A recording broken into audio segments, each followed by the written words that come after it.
brutally. I'd been brought nose to nose with mankind's mortality. The dreadful, irrefutable fact of it. For the first time, I genuinely understood that Earth might die. I recognized the fragility of our world in increasingly hazardous times. And yet, what could I do?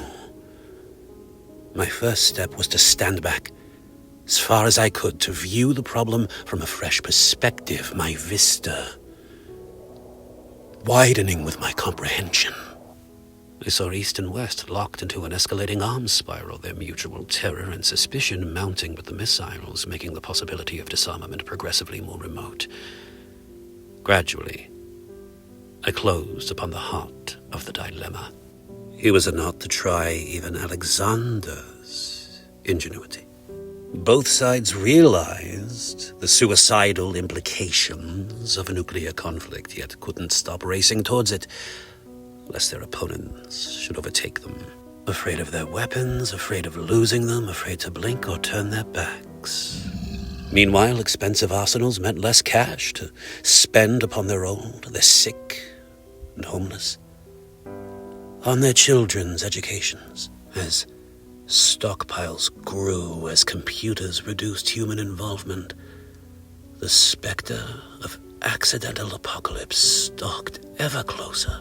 Simply given the mathematics of the situation, sooner or later conflict would be inevitable. However, without a practical solution at hand, what use was it to suddenly notice the perils of the situation? Similarly, a solution would be equally useless, unless one possessed the muscle to back it up, the brute power to see one's will implemented. I took another step back and thought again. Other factors emerged. Arms expenditures boosted international lending rates. To repay soaring debt interest, nations like Brazil leveled their forests. Nuclear power providing vital weapons-grade waste became mandatory. War aside, atomic deadlock guided us downhill toward environmental ruin. John's presence accelerated this, though less than you'd imagine. Any significant power imbalance would yield similar results. Nevertheless, he somehow symbolized mankind's problems. As tensions rose, the elevation of costumed heroes became a descent. I foresaw that by the late 70s it would reach bottom.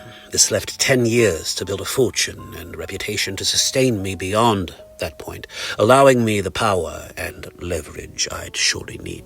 Developing the basic patent for public spark hydrants, I financed dimensional developments with the proceeds.